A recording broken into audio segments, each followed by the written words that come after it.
Saya neliti kitab Bali Maksum sampai khatam, termasuk kitab yang saya letakkan di kamar khusus. Itu diantaranya ada kitabnya Bali Maksum, Nadoman Solam Taufiknya Mbah Hamid yang karangan orang-orang Indonesia. Tentu terbanyak ya kitabnya Mbah Mun, Mbah Zubair. Bahkan saya masih punya catatan tangan tulisannya Basim Asyari, karena beliau pernah nyurati buyut saya ketika khatam Sahih Muslim yang keluarga Kudus. Terus banyak lah saya punya, termasuk saya punya tulisan tangannya Kiai Fakih Mas Gumambang, gurunya Mbah Zubair. Saya memang dokumenter kitab, sehingga saya maaf sekali kalau pidato umum memang saya tidak keahlian saya, karena itu harus dobes, itu tidak keahlian ulama, dobes itu tidak keahlian ulama. Ini saya baca singkat, tapi semoga ini barokah, karena ini kholnya Bali Maksum. Semua mubalek tadi pakai catatannya sendiri, jadi itu ngekholi dirinya sendiri. Ini saya pakai orisinal kitabnya Bali Maksum, jadi saya mungkin penceramah terbaik karena sesuai konteksnya itu. Nah ini enggak, ini kholnya Bali Maksum, cerita syairnya sendiri tentang rokok lagi, bolot lagi. Yes. Ya semoga diampuni oleh Allah Subhanahu wa Ta'ala. Ini ngendikane beliau tentang meminimalkan konflik. Ini saya baca di bab Al-Mithalul Awal. Jawazu hibati thawabil qiraah wa shadaqah lil mayyit wa usuli thawabil qiraah wa a'malil birril mayyit. Kita berkeyakinan bahwa yasinan, tahlilan itu sampai ke mayit. Itu boleh kita hadiahkan dan sampai ke mayit. Kata Bali Maksum, wa wa min masailil furu' al khilafiyah. Fala yajuzu bi sya'nihi itharatul fitan wal jidal wal ingkar. Alal qail wal amili bihi wala alal mukhalif.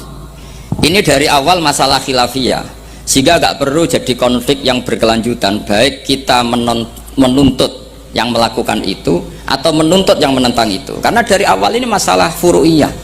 Sing nglakoni nggih monggo, sing nentang nggih napa monggo. Selama ini kan kita yang melakukan memaksa orang lain menerima, yang menentang memaksa orang lain menghentikan. Ini tidak fair, kata Bali. Kata beliau itu gak fair. Wala yang bagi ayako abenahuma malah yang bagi wukuhu benal akhwaini muslimaini. Kata beliau, wala ingkana lil mani'i mustanadun fa inna li ghairihi mustanadan kadzalik. Kalau yang melarang tahlilan, melarang yasinan dikirimkan ke mayit itu punya mustanad, punya sanad. Yang bagi yang membolehkan juga punya sanad. Kalau ada kiai yang kalau pidato nangis itu sanadnya banyak dan benar, tapi yang uraan kayak Pak Duta Besar juga banyak. Semuanya ada sanad. Jadi kata beliau sederhana saja, kalau al-mani'un, orang yang menolak itu punya sanad, kita yang membolehkan juga punya sanad. Tapi kata beliau dengan enteng, dengan ceria, ini masalah furu'iyah, nggak perlu jadi itharatul fitan wal jidal wal khisam. Kata beliau nggak perlu jadi perdebatan. Makanya pesan saya sama santri-santri kerap ya, sebetulnya masalah kita ini tercerabut dari ilmu. Coba dari awal Anda katakan yang tidak kunut itu Abu Hanifah, yang kunut itu Imam Syafi'i, maka melihat orang tidak kunut itu keren karena Al-Hanafi, pengikut mazhab Hanafi.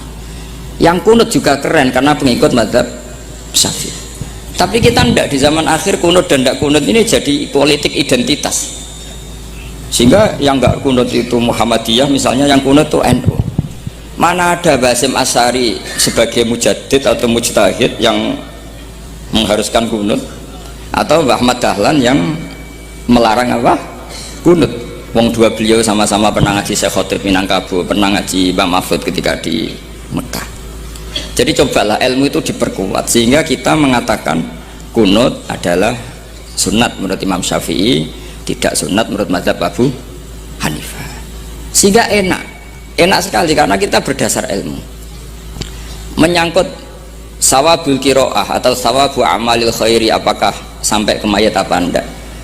Ini kata beliau, kata Mbah Ali Maksum, beliau justru menukil Ibnu Taimiyah yang notabene sering dipakai dalil para orang-orang sana.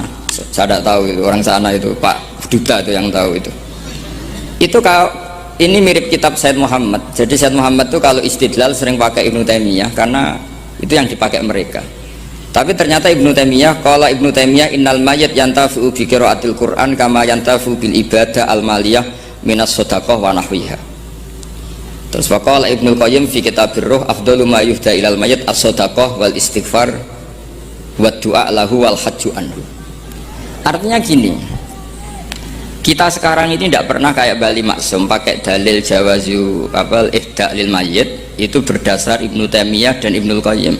Kita seakan-akan Ibnu Taimiyah itu orang yang pasti melarang itu, sehingga kita itu terus mengatakan sing nyunatno tahlilan ku sapa, Mbah Hasim atau Mbah Fakih atau siapalah, meskipun riwayat ini mukhtalifah dari Mbah Hasim.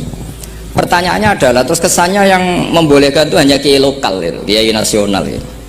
Padahal zaman Bali sudah mengajarkan kita yang membolehkan ihda wa amalil khairi ilal mayyit, yang membolehkan hadiah Yasin, Fatihah, tahlil ke mayit itu adalah orang sekali Ibnu Taimiyah dan Ibnul Qayyim. Sehingga dengan kita pakai ilmiah yang diterapkan Bali Maksum, kita ini merasa orang keren, orang global, orang yang keren dah. Karena guru-guru kita Bali Maksum, Mbah Hamid biasa mentahlili, Mbah Munawir semua mentahlili guru-gurunya. Di level ulama global ada Ibnu Taimiyah dan Ibnul Qayyim. Tapi karena kita tidak baca, seakan-akan tahlilan itu hanya tradisi lokal yang tidak di ACC, tidak disetujui ulama kelas internasional. Padahal di sini jelas diceritakan Ibnu Taimiyah berpendapat qiraatul Quran yang dihadiahkan ke mayit atau tahlil itu boleh. Jadi ini sangat penting supaya orang itu pakai tradisi ilmu. Saya pernah ngaji sama Mbak Mun, diberitahu kalaupun Rasulullah pernah kunut sekali, biasanya perdebatan kan oke, Rasulullah pernah kunut tapi ahyanan. Pertanyaannya adalah setiap Nabi pernah melakukan sesuatu itu akan menjadi sunnatan mutaba'ah apa enggak? Tentu jawabannya iya. Nabi meskipun melakukan kunut andaikan hanya sekali, tapi karena pernah dilakukan Nabi, maka kebaikan ini akan menjadi sunnatan mutaba'ah, sunat yang harus kita ikuti terus atau boleh kita ikuti terus. Jadi nggak boleh misalnya Rasulullah itu puasa Senin Kemis juga ahyanan, tidak selalu. Rasulullah itu tofa rokiban juga ahyanan, bukan selalu. Tapi apa saja yang pernah dilakukan Nabi maka berstatus itu akan sunat ila yaumil